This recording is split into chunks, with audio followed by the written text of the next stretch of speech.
Can we please have a round of applause for our panelists here? Thank you so much. It is 18 January, and I think we are meeting here for Tech for Good India Conclave. I am Deepika Arora from Nasscom Foundation, and would be very happy to discuss about empowering SMEs, and moving towards a sustainable growth, and how it is going to help in today's landscape. Definitely wishing you everyone a very happy new year on that note. And we'll begin with, when we talk about empowering SMEs in today's environment, having an environment, a friendly, sustainable operation is actually no longer an option. It has almost become a norm now. With the way the climate change is affecting the world, both large and small businesses are looking to invest in sustainability. Increased awareness amongst the customers about the impact of non-sustainable businesses on the environment is in a way creating a demand for sustainable solutions, and the customers and the clients themselves wish to engage with companies and organizations which are adopting these practices. For example, a customer sentiment or a feedback, we say, forcing companies like Zomato to give an option of choosing biodegradable packaging. This in turn is having a cascading effect on smaller hotels, restaurants, and food outlets to follow the same practices. Small businesses, which contribute almost 27% to the country's GDP, must pay attention to this agenda. Starting on that note, my first question to Priyanka. When we talk about sustainability and SMEs, how do you define sustainability for SMEs? First of all, good morning to all of you. Pleasure to be here on such a relevant and I think much needed discussion in today's time. So I think let me start with what is the textbook definition of sustainability, right? So sustainability is basically actions which you take, taking into account the needs also of the future generation while meeting the requirements of your current generation, right? That's kind of a theoretical definition and a broad definition for sustainability. Now, when we come to SMEs, I feel often the perspective has to be slightly more nuanced given the constraints and the size and the life cycle of an SME, right? So typically for SMEs, I would say that when we look at the three pillars of sustainability, environment, social, and governance, the environmental part is something which really is the most immediate area where they can look at developing a strategy and working on it. I would see for SMEs, sustainability is a set of micro initiatives and strategic initiatives combined together which can help them differentiate themselves among the entire sea of SMEs which are out there, right? So it is, for me, first and foremost, a differentiation strategy for them, with the end goal still being the common good, but anchored on what it brings into the SME on the near-term basis, because once they have those wins, then you can do something bigger. Starting from the smaller wins and moving on to the higher and larger goals. That brings my next question to Partap, to you. Do you think that it is a myth or a reality that SMEs and sustainability cannot coexist? Okay. I think I go very quickly on that, respond to that. First thing, sustainability has nothing to do with the size. I mean, I keep saying that because when I talk to the SME is measured by the revenue, by sizes, by profitability. The minute we talk about that, I think it's somewhere you connect from your heart to the caring for your planet is somewhere. It starts from there. It is a lot about value creation. It's a lot about culture. It's a lot about your mindset. It's all about, it comes from there. It's a function. It's not a function of size at all. So to answer your question about the SME, I say it's absolutely as SMEs should, can, and they are already adapting this path of sustainability. They're really doing a lot of initiatives. We can share over this next time. So many of them. But I think since you mentioned, I will also bring in one more aspect. A lot of times SME is viewed as a less profitable enterprise. Okay, oh my God, they may have lesser margins. So may not the money is not available. It's also not about the money availability. In when you take those initiatives, as I said, it's not a function. It's nothing to connect with those dots. So take example. I mean, he touched upon, Priyanka touched upon those few areas.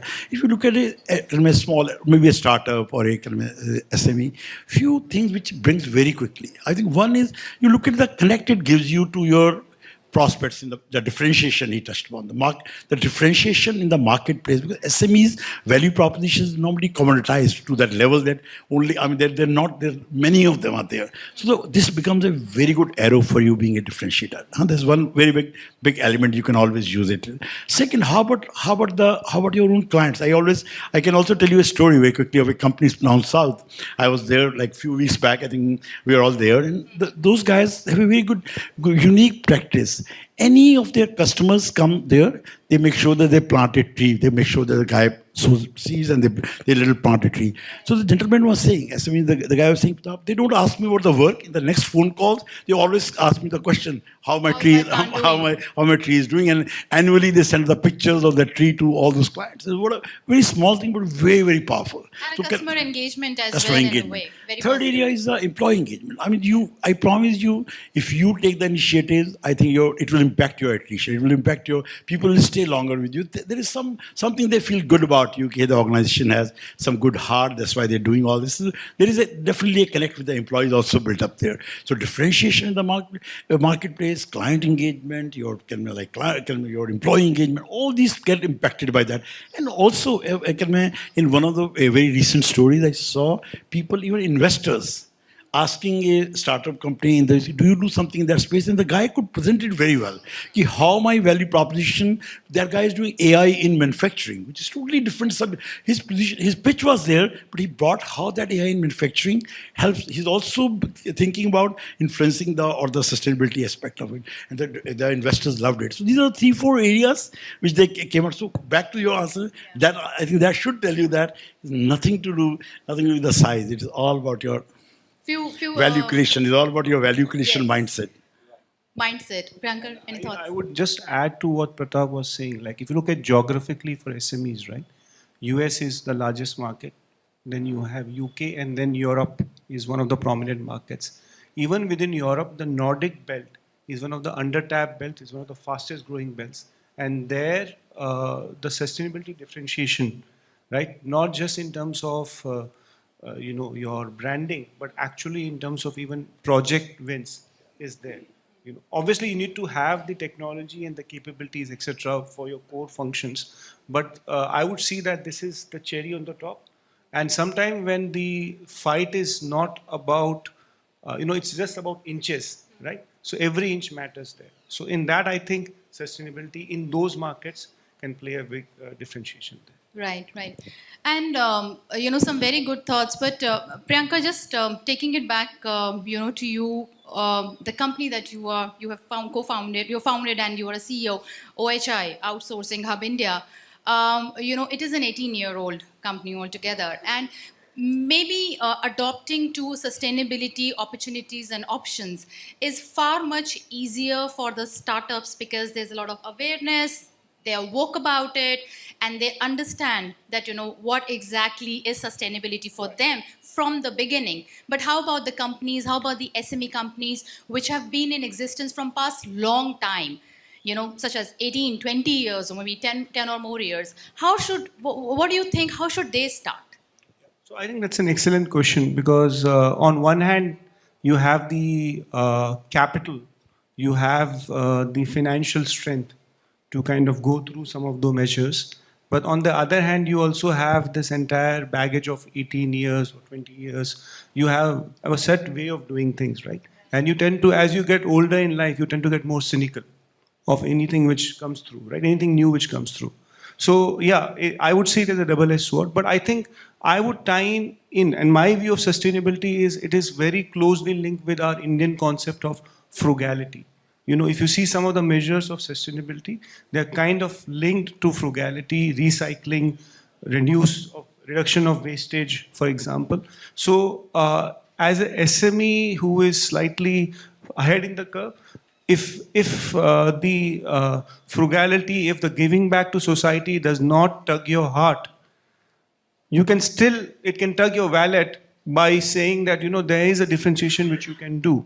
And especially when you reach a certain size, then you need that differentiation to go to the next level, right? And that's, I think, something where sustainability, both in terms of business wins, in terms of investor differentiation, in terms of client, even talent acquisition, as you go global, and even within India, right? The newer talent would definitely view that, and it's increasingly there. That is a differentiation there. Then, when you start doing it, how do you go about doing it? There, I am happy to share a few things there if you would like me to. Sure, sure. Maybe I can just add to few like real-time examples since you mentioned some of the mature companies.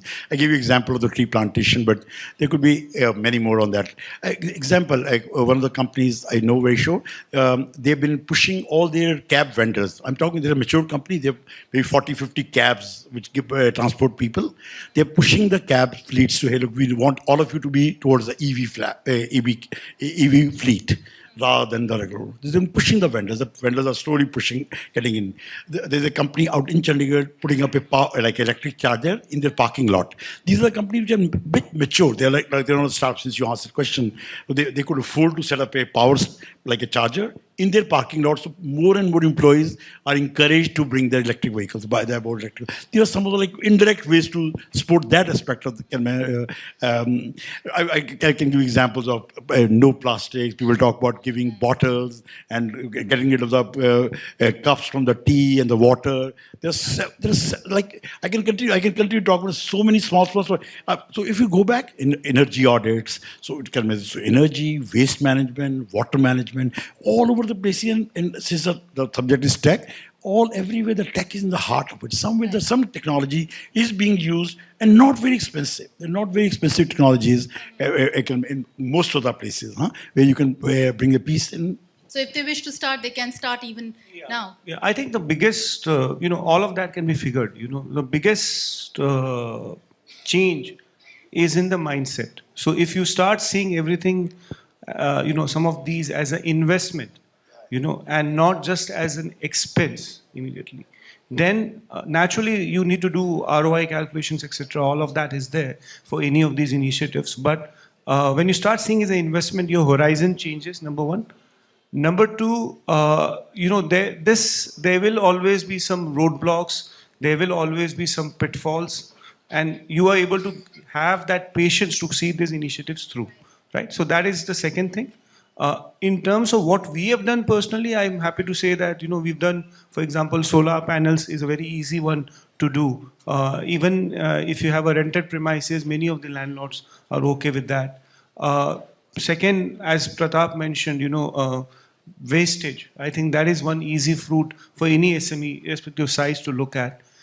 Third, which could be typically energy audits, like what he mentioned, that you can do it every 3 years or 4 years. And HVAC is a large expense for many, at least many ITES SMEs. So definitely for overheads, this is a great way to kind of look at reducing some of those overheads, like even the cab expenses, which he said. Right, and because you were talking about roadblocks, I'm sure we would also like to hear from you, Partap. What do you think are the top 3 roadblocks?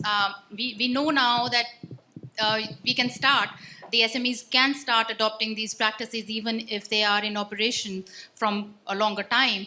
But of course, I would like to hear from you. What are the top 3 challenges that you think that they might face, or they still might be facing, that they are not starting their journey altogether? Deepika, sorry to say that, but I think the biggest challenge is the leadership itself.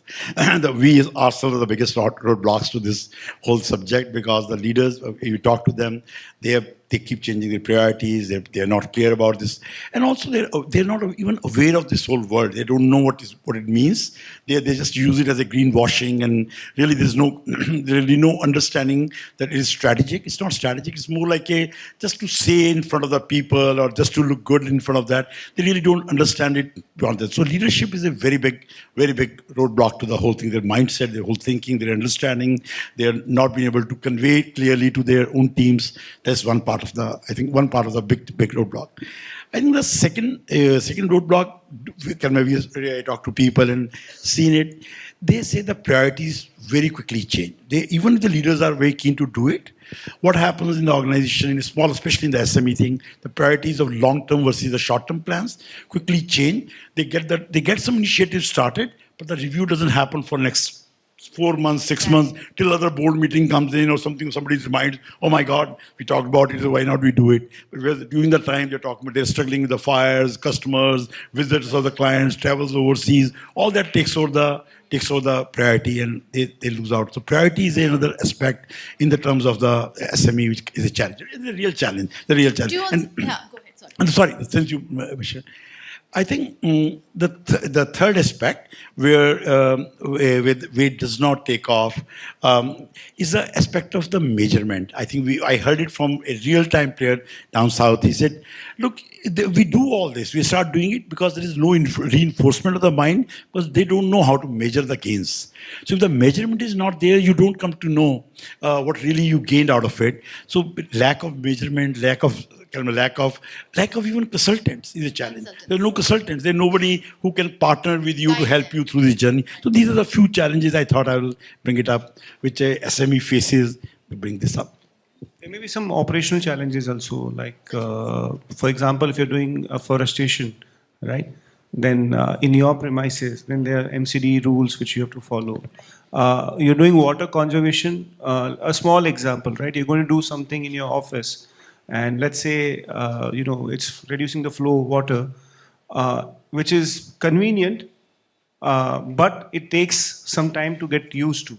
So you may have pushback from your team or members. So these are very small things. So I think it's important when we do something like this, we create the awareness on why we are doing it, and we kind of make it as a part of the organizational culture. But that doesn't happen overnight. So it has to have consistent reinforcements. You can do reward programs for, kind of within the employees also, do volunteering there, things like that, so that there's a mindset which gets created. Now, all of this is much easier for a larger organization than SMEs like that. And I think we'll always have those priorities which are there. But I feel that in a year, even if you've done like 3 or 4 key initiatives in a year, maybe 1 per quarter, it's a quarter well spent. Yeah?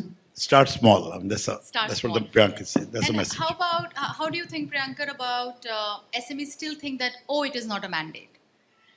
Because, that is, I think, where everything boils down to that particular point, that this is not a mandate yet.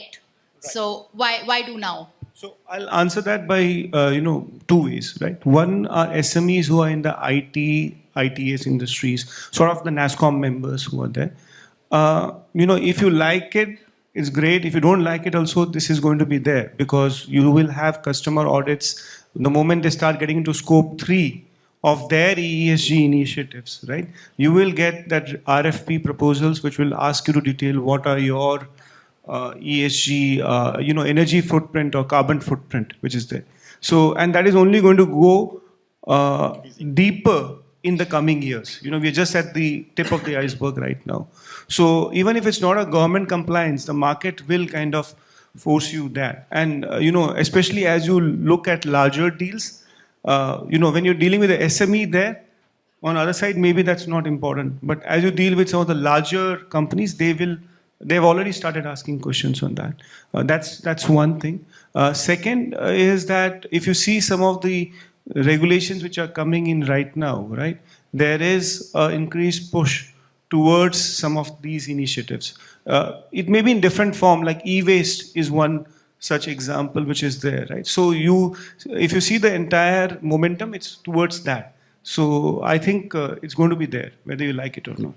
Just what he said in the same way, the competitive forces will really push you, irrespective of the compliance, to adopt this over the times, whether it's a talent acquisition, whether it's a marketplace, whether it's a differentiation. He covered it very adequately. That is the real thing, which as an entrepreneur, as a small and medium entrepreneur, I'll always say, look, we need to do it. I think somewhere it will come through, and increasing all our clients are asking for it. And I like to emphasize that I think it is not when we tend to look at some of these things, right? It comes across as a lot of big company talk, right? Mumbo jumbo, big company talk, which is there. But if you start with plain, simple initiatives and see it as a journey, not like a one-day thing, I think it'll be easier, right? And I mean, there are enough examples like what Pratap said. Right. It's changing now. Yeah. So, thank you so much. I think very interesting inputs and insights for the SMEs also. I think it is not about the mandate, it is about the mindset. Taking the small steps and taking the small steps, I would also like to just quickly bring upon how Nasscom SME Council has already prioritized their 3 agendas for the year, which are energy conservation, waste management, and water management. And with these 3, Nasscom Foundation and SME Council of Nasscom both have both have collaborated for the skilling initiative for this particular year 2024, wherein we would be skilling more than 100 students beneficiaries in deep tech courses. So that is also one of the initiatives, as we said, not a mandate but a mindset. Thank you so much, both of you, and thank you everyone for listening in. Thank you. Thank you so much.